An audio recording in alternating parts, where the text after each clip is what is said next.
Com o plano traçado, tudo estava resolvido, e ele iria apenas bombardear com seu veículo vermelho. Aquele carro era magnífico e possuía um mapa que indicava quando e onde os projéteis lançados na direção deles seriam afetados.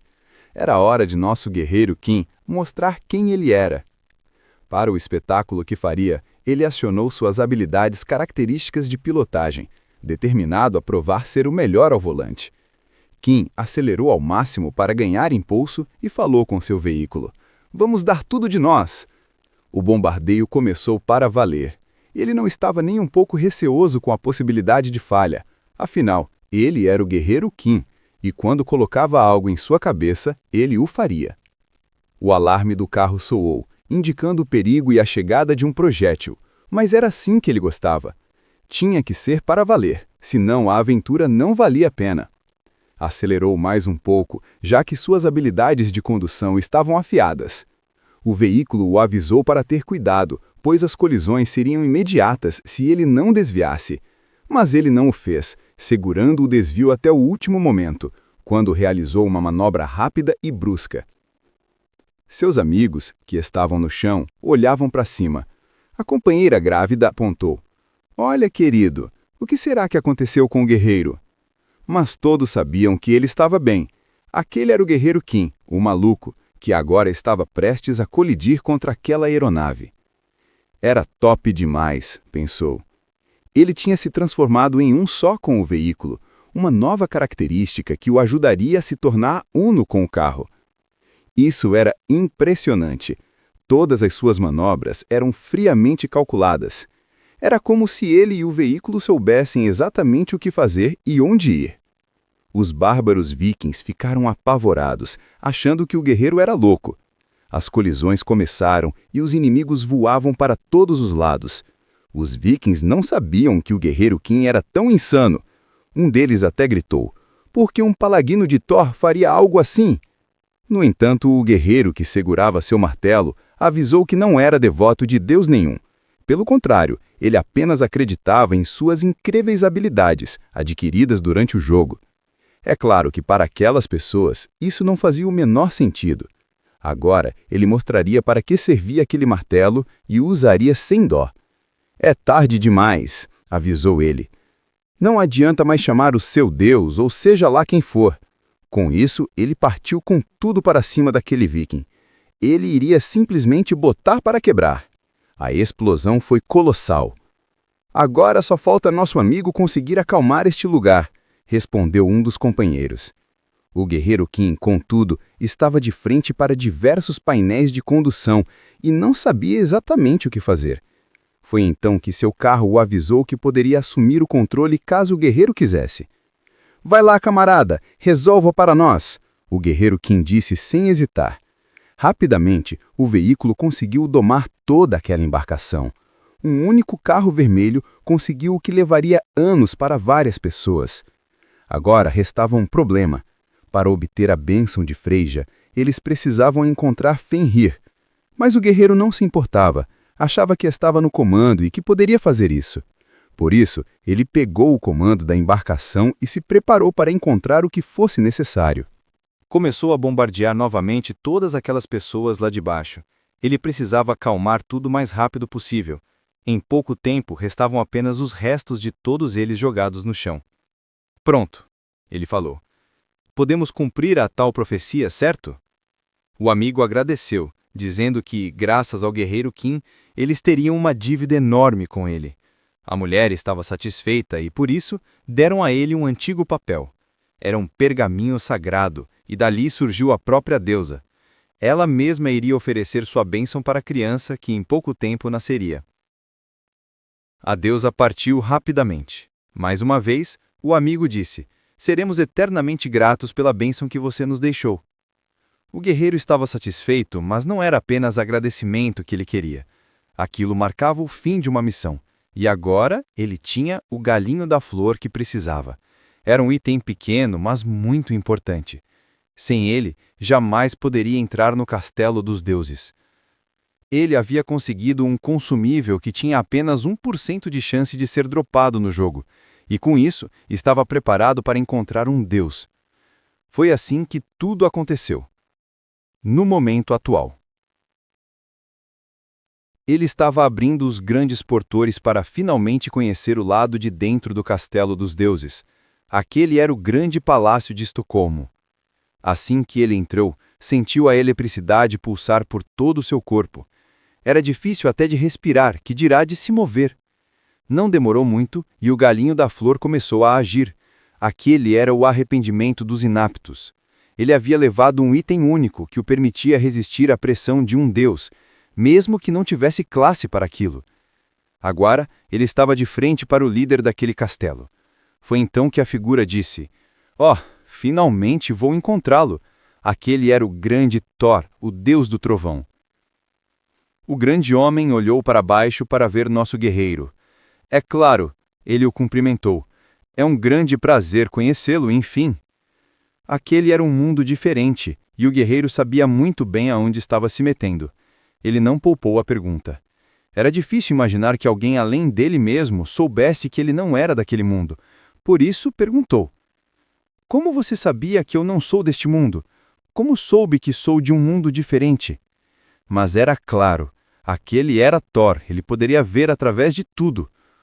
O guerreiro já imaginava a possibilidade dos deuses saberem sua verdadeira identidade, mas ainda assim era assustador ouvir de um deles que sabia da verdade. Mesmo assim, o deus quis saber o que ele faria naquele local, por que estava ali e o que ele ganharia estando à frente de um deus. No entanto, o guerreiro queria fazer uma pergunta. Ele queria saber quem era o responsável por tê-lo invocado naquele mundo. Ele pensava que, se existisse um poder transcendente forte o suficiente para transportá-lo para um mundo diferente, Thor talvez soubesse disso. No entanto, o deus apenas disse que não sabia de nada. Isso deixou o guerreiro meio decepcionado, afinal, na frente dele estava o grande deus do trovão. Era decepcionante. Até mesmo Thor achou que o garoto estava esperando demais dele. Depois ele pensou um pouco. Pode ser alguma coisa a ver com aquele cara morto. Provavelmente não. E logo em seguida: "Não, não é assim. Eu sabia da existência de um deus que usava tanto poder." O guerreiro simplesmente olhou para o deus, notou que ele estava muito confuso e concluiu que talvez os deuses não fossem responsáveis por sua estadia ali. Depois ele foi claro. Se não foi o velho pai, então quem poderia ser? Foi quando ele se lembrou de uma conversa que teve com uma paladina santa. Ela dizia que queria que ele se tornasse mais forte do que nunca, para ser um grande receptáculo digno da magnificência da alma. Queria que ele estivesse completo na hora certa. Ele se lembrava de como ela sussurrou em seu ouvido que queria que ele se tornasse uma alma de luz e o salvador daquela ordem. Foi quando o guerreiro perguntou se Thor sabia por que o pessoal da Ordem do Velho Pai queria usá-lo como um revestimento do avivamento. Quando ele falou, o deus soube que era por causa da classe e por isso sua alma realmente era alta. Era esquisito achar que era só por causa da habilidade de trocar de característica, mas o deus concordou que sim, ele poderia aprender tudo o que tocasse. Somente um onipotente era capaz de fazer isso. Foi então que o deus pronunciou algo que ele já tinha ouvido antes. Ele falou sobre a estrela celestial. O mestre da torre já tinha feito esse tipo de comparação antes, e agora, mais uma vez, o guerreiro ouvia algo semelhante. Foi quando ele perguntou ao deus se ele já tinha visto alguém tão onipotente como ele. Ele contou que sim, já houve um. Ele estava falando sobre o demônio celestial. O guerreiro se lembrou novamente de uma outra conversa que teve. Alguém dizia para ele que ele se lembrava muito do mestre dele. Na ocasião, o homem estava justamente falando do demônio celestial e disse que era como se o guerreiro tivesse olhos para ver o futuro. As coisas estavam meio malucas, mas ele achava que talvez encontrasse uma direção. Agora fazia sentido porque o Rei de Sangue falou aquela coisa estranha. O deus continuou falando que, de qualquer forma, tentaria fazer o melhor para fugir daquela ordem nojenta que seguia o velho pai. Se por acaso o guerreiro conseguisse, disse Thor, ele poderia nomear o seu arcanjo. O guerreiro sabia muito bem o que aquilo queria dizer e avisou a Thor que não estava com vontade de morrer ainda. No entanto, o deus Thor foi um pouco mais claro. Estava dizendo, depois que ele morresse, é claro, já poderia ter um lugar reservado como um arcanjo dele se quisesse. Depois, ele apenas virou para o lado e murmurou sozinho que realmente seria bom para o guerreiro Kim reviver. O guerreiro estava falando sério. Ele não queria ficar preso naquele palácio estúpido, bebendo néctar para sempre, daquele jeito infantil. Mas é claro, fazia sentido Thor pensar dessa maneira, já que ele era o deus da guerra. Pelo que o guerreiro se lembrava, a frase introdutória do jogo Arcane era "O Deus está morto". É claro, na época isso nem fazia sentido. Ele se lembrava que na Guerra Divina da Aniquilação, onde o velho pai morreu, todos os deuses foram derrotados. Mas houve um lado ruim. Os deuses vitoriosos foram todos aprisionados. Agora, o guerreiro achava que Thor estava ansioso por uma ação, depois de ter ficado preso daquele jeito. Mas o deus Thor falou que, no fim, o tratado de aniquilação divina foi para os humanos. Depois, falou para o guerreiro que iria torcer por ele e queria dar a ele algo. Por isso, levou a mão até próximo dos olhos do guerreiro. "Eu sabia que você estava procurando um poder que permitisse fugir do velho pai", disse Thor. Enquanto falava, a mão dele continuava se aproximando dos olhos do guerreiro. "Este poder eu tenho e posso concedê-lo a você." Foi quando ele lançou um raio na direção do guerreiro Kim. Parecia que todas as suas fibras musculares iriam se romper. Ele gritava, e o raio só continuava ainda mais forte. Ele continuou sendo eletrocutado por um tempo. Thor estava se divertindo enquanto lançava raios e trovões na direção do guerreiro. Depois de enviar grande parte do seu poder, ele pediu que o guerreiro o usasse bem. Com aquela brincadeira, o guerreiro conseguiu duas novas características: a técnica de cultivo de Thor e o relâmpago. Eram duas habilidades excelentes. No entanto, isso quase custou a vida do guerreiro. Ele quase virou carvão. Tudo foi graças ao martelo Mjolnir. Por estar segurando o martelo por muito tempo, o poder foi imbuído não só no guerreiro, mas também no artefato de Thor. Mesmo depois de toda aquela dor, o guerreiro agradeceu, pois tudo tinha sido para seu próprio bem. O Supremo à sua frente apenas ria e dizia que ele poderia ir embora agora. O guerreiro estava mais determinado. Pelo menos tinha um direcionamento. Em sua embarcação, em um certo ponto da cidade, ele pensava que a viagem foi longa, mas valeu a pena por aquele pequeno galho que o iluminava. Ele não havia planejado nada daquilo, mas havia conseguido o matador de deuses, que removia as características de invencibilidade. Agora, ele estava satisfeito. Abriu os braços e contemplava a vista de cima de sua embarcação dourada. Era muito bom. Ele tinha conseguido tudo o que queria e um pouco mais, já que no jogo ele não havia conseguido a embarcação dourada. Pensou até que talvez pudesse fazer uma viagem com seus discípulos. No entanto, ouviu um barulho estranho.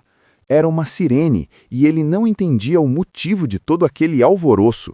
Logo em seguida, conseguiu ver o que parecia ser uma explosão. Um incêndio grande estava tomando conta, e era o prédio dele. Ele ficou apavorado. O prédio era novinho, tinha acabado de comprar e agora já tinha virado cinzas. Rapidamente ele invadiu o hospital para ver como estavam suas discípulas e as outras pessoas que estivessem no prédio. "Por favor, não corra no corredor do hospital", disse uma das enfermeiras. Ele não queria saber. Foi atrás do diretor Choi e com ele também estava Punhos de Ferro. Tudo o que ele queria saber era quem havia se atrevido a encostar no diretor. O diretor era importante demais para o guerreiro Kim. Estava com ele desde o começo. Punhos de Ferro disse que estavam investigando, mas ainda não tinham certeza. No entanto, poderia ser a Federação, que havia feito alguns atentados antes. Com isso, o guerreiro cerrou os dentes. Estava preparado para fazer o culpado pagar. Eles haviam cruzado o caminho da pessoa errada. Vendo seu amigo diretor naquela situação lamentável, ele ficou irritado. Choi não era apenas um sócio, era muito mais do que isso. Na cruel e egoísta sociedade de Arcânia, ele foi o único que se mostrou fiel desde o começo. O primeiro a demonstrar bondade. Ele era seu braço direito. Kim se lembrava de todas as vezes que o havia socorrido ou feito coisas para melhorar a vida do guerreiro. Agora, ele estava assim, e o guerreiro se sentia culpado. Não deveria ter pedido a ele para administrar o prédio. Foi quando o diretor, fazendo um esforço para falar, chamou a atenção do guerreiro. Ele havia acordado. Estava segurando um frasco com um líquido vermelho dentro. O diretor dizia que era algo muito importante. O guerreiro achou esquisito e quis saber por que ele estava lhe dando aquilo. Choi contou que havia colocado as nanomáquinas no sangue dele há algum tempo e agora tinha espalhado seu sangue naqueles malfeitores. Com isso, ele seria capaz de localizá-los. O guerreiro pegou na mão do amigo e agradeceu por ele ter conseguido permanecer vivo. Queria que ele aguentasse firme e contou que usaria todas as técnicas médicas disponíveis para curá-lo. Daquela vez, o guerreiro iria garantir que todos que ousaram tocar em seu amigo fossem erradicados. Enquanto isso, na fortaleza do professor, a notícia havia chegado para o guerreiro. As nanomáquinas do diretor tinham sido localizadas, e o mapa mostrava o resultado. Agora já sabiam o local exato onde aquela escória havia se escondido. Chegaram a um certo local, e ali o guerreiro disse ao Punhos de Ferro que os rastros terminavam. Agora Punhos de Ferro queria saber se ele poderia demolir o lugar por completo. "Demolir, você diz?" perguntou o guerreiro. O outro concordou. A maioria das pessoas que moravam ali eram sem-tetos ou criminosos, e a gangue dele, Punho de Ferro, poderia cuidar disso. O guerreiro pensou por um tempo. Aquela poderia ser a escolha certa, mas daquela vez ele planejava derrotar a chefe da federação pessoalmente, a Imperatriz da Matança. Não importava o que acontecesse, ele a pegaria. Aquela federação do terror começou como uma federação dos direitos. Apenas pessoas que protestavam por seus próprios direitos, e na maioria das vezes era apenas uma organização fundada para reivindicar os direitos das minorias e dos marginalizados. E isso até que entraram em contato com a Ordem do Velho Pai. Por isso, ele não poderia simplesmente decidir destruir aquele lugar sem pensar muito. Isso poderia, em última análise, fortalecer o senso de justiça deles. A violência nem sempre era a resposta para tudo. Além do mais, poderia prejudicar a vida de pessoas inocentes. Punhos de Ferro achava que era verdade, mas queria saber qual o plano dele, já que ele ia fazer de tudo para não atingir as pessoas inocentes. O guerreiro abriu um sorriso. Ele disse que tinha que demolir e reformar. Com isso, ele queria dizer que a partir daquele momento eles iriam revitalizar aquele bairro. Esse era o plano do guerreiro. O desenvolvimento de Guru progrediu, sem grandes problemas. Tudo foi graças ao presidente que aprovou prontamente a reurbanização de um distrito com ordem pública fragilizada e também por causa dos investimentos de várias figuras proeminentes, assim como o mestre da Torre dos Magos, o general e a presidente de um grande grupo. Finalmente encontraram a base principal dos malfeitores, nos arredores de Dairim. Encontraram uma porta acorrentada com magia forte. No entanto, ele tinha aliados que conseguiam desbloquear facilmente, e ele não tinha nenhum problema em chamar seus discípulos na hora que precisasse. Depois que o jovem fez o que precisava, o protagonista até o elogiou dizendo que ele era o melhor. Choi pensava, nossa, não é apenas bom em segurança, mas também em burlá-la. Apesar de ser um bom garoto, ele fazia tudo o que seu mestre pedia. Apesar de ser medroso às vezes e achar que tudo era perigoso demais, ele queria saber se seu mestre iria enfrentar a Imperatriz da Matança. O guerreiro contou, é claro que seria perigoso. Essa não seria uma tarefa fácil, e é exatamente por isso que solicitei a ajuda de vocês. Ali estavam os principais aliados dele, seus discípulos fiéis, e ele. Com ele estavam Punhos de Aço, o Mago Qin, o sacerdote Qin, suas 3 discípulas incríveis e, claro, seu primeiro discípulo, seu Woujin. Seu Woujin, assim como o guerreiro Qin, era nível 6. E como esperado de alguém com talentos extraordinários, sua velocidade de crescimento era muito maior que a média, sem mencionar que ele já estava no mesmo nível e tinha chegado nesse nível antes mesmo do guerreiro Qin. Por isso, o guerreiro acalmava seu discípulo, olha, você deve ser mais que forte para este lugar. Falava para ele que não precisava se preocupar, até porque o mestre dele estava ali, e os outros colegas discípulos também. Vendo que todos aqueles discípulos queriam ter sua atenção com o mestre, seu Woujin falou sem demora que ele poderia contar com ele para o que fosse preciso. Depois disso, o guerreiro abriu aquelas portas. Elas pareciam um tanto estranhas, e logo todos puderam sentir aquela sensação peculiar. Parecia uma subdimensão. Diante daquilo, Sorin perguntou ao mestre se ele tinha certeza de que todos ficariam bem. Apontando para si mesmo, ele disse que sim. Depois perguntou: eu já estive errado alguma vez? Ele não iria poupar esforços para acabar com aquela imperatriz. Enquanto isso, alguém observava e achava que eles não passavam de pobres coitados que haviam caminhado por conta própria até a sepultura. E agora que tinham chegado àquele ponto, não iriam sair dali. A imperatriz achava que deveria ajudá-los a encontrar o local de sepultamento adequado. E é claro, ela já estava com sua espada imbuída daquela mana vermelha.